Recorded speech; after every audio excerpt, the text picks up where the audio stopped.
حل نريد منه الدفع بالأمة إلى الأمام، لكننا نحتاج معه رجوعا شيئا يسيرا إلى الوراء، لكن ليس رجوعا في المسافات، وإنما رجوع في الزمن، ألا وهو الرجوع إلى التاريخ، لكن بشرط أن يكون رجوعنا إلى التاريخ رجوعا صحيحا. نقرأ كتب السير، كتب التاريخ. أهمية الرجوع إلى التاريخ هذه نجدها مسطرة في القرآن الكريم. إذا كان القرآن الكريم موجها فقط للزمن الذي بعث فيه النبي صلى الله عليه وسلم، إذا لماذا نجد الله سبحانه وتعالى قد قص علينا في القرآن الكريم يعني نبأ عاد ونبأ ثمود ونبأ فرعون وآله، بل ردنا الحق سبحانه وتعالى إلى أصل الخلقة. قصة آدم عليه السلام مع إبليس مبثوثة في عدد كبير من سور القرآن الكريم، منها ما هو بتفصيل، منها ما هو بإجمال، قصص الأنبياء مع أقوامهم. هذا فيه إشارة قوية أن الأمة لا بد لها في كل فترة من رجوع صحيح لقراءة التاريخ قراءة صحيحة. قراءتنا للتاريخ تبين لنا مكامن العداوة من طرف الأعداء، تبين لنا مكامن القوة والعزة عند المسلمين، تبين لنا المداخل التي من خلالها قد يتسرب إما العدو النفسي أو العدو العسكري أو الاقتصادي ليخرب صرح الإسلام. إذن هذا الرجوع إلى التاريخ لا بد منه، ابتداء رجوعا إلى تاريخ الأمم التي قصها علينا الحق سبحانه وتعالى في القرآن الكريم، ثم رجوعا إلى سيرة رسول الله صلى الله عليه وسلم نأخذ منها العبر، ثم رجوعا إلى تاريخ الأمة الإسلامية منذ أن أنزل الله سبحانه وتعالى آية اقرأ على رسوله عليه الصلاة والسلام. يعني مجموعة من الكتب في هذا الباب تملأ الخزانة الإسلامية، يكفي أن يرجع إليها.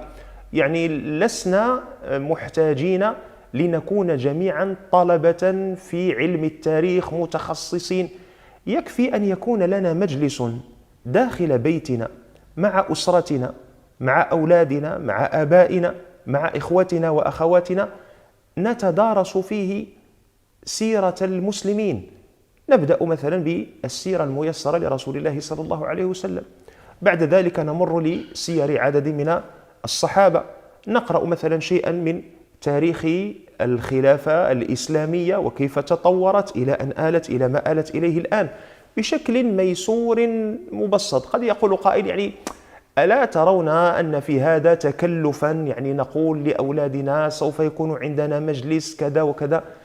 لا نرى في ذلك أي تكلف. لماذا عندما يكون عند أولادنا بحث متعلق بمسألة في المدرسة مثلا، ألسنا نعلن حالة الاستنفار عندما نكون في فترة الاستعداد للامتحانات؟ أليس كل من في البيت يصب في اتجاه واحد، وهو توفير الجو الملائم لكي يعد ذلك الولد أو تلك البنت لكي يعدوا ذلك الامتحان إعدادا صحيحا؟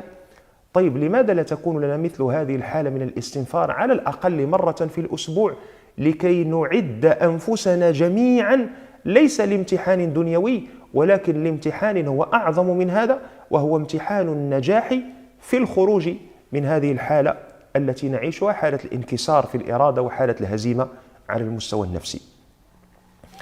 وهذا الرجوع الصحيح للتاريخ يجعل الذهن منفتحا، لا ينغلق على قضية موجودة في واقعنا الحالي نراها وقد قد تفت في عضدنا.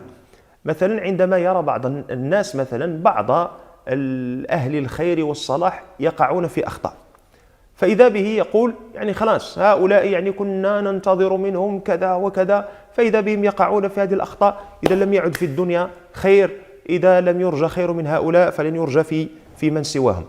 لكن بالرجوع إلى التاريخ نجد أن هناك من العلماء الذين وقعوا في أخطاء أقبح من هذه التي قد يقع فيها مثلا بعض علمائنا الآن أو بعض دعاتنا، لكن في نفس الوقت كان هناك دعاة وعلماء آخرون ربانيون صالحون صمدوا على طريق الحق.